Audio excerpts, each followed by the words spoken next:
Desperate times may call for desperate measures, but Portland firefighters like Captain Dennis Bell are having to think outside the box more and more frequently.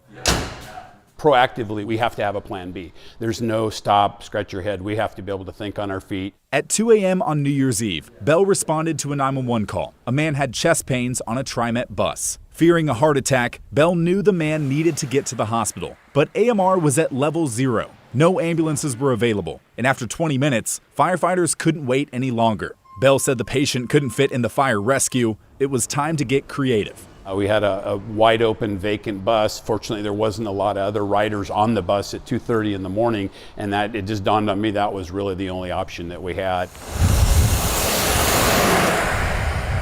The TriMet bus driver, Joseph Wiggins, says it wasn't the first medical emergency on his bus, but it was probably the most dramatic. I just wanted to get him to the hospital and get help for him. It reminded me of taking my father to the hospital for the same reason. While this unique hospital transport worked out, Bell says if the man would have gone into cardiac arrest on the bus, it could have been trouble. If you're going to bake cookies, you want to be in the kitchen. If you're going to transport a patient, I'd just assume be in an ambulance, not a TriMet bus, because you have to not only prepare what's happening right now, but what could happen.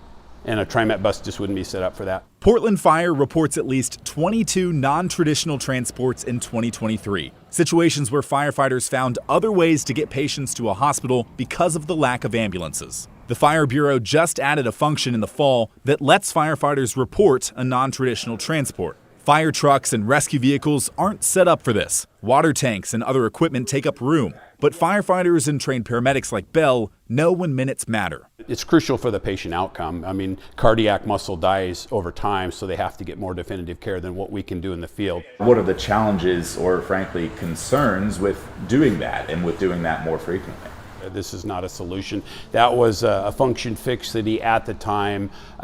So yeah, no, the proper staffing has to be accomplished. How AMR does that, I'm not sure. I don't envy the position they're in. Ambulance provider AMR says its hands are tied by Multnomah County's 2 paramedic requirement for ambulances. The company says it can't hire and retain enough paramedics to run a full staff, so its response times have fallen off, calling the current situation a crisis. Multnomah County health leaders say 2 paramedics provide better patient care. County commissioners fined AMR $500,000 for late responses in November. This is a hot topic. I'm sure it's one that's gaining and demanding a lot of attention. So there's a lot of people working on it, and something does need to change.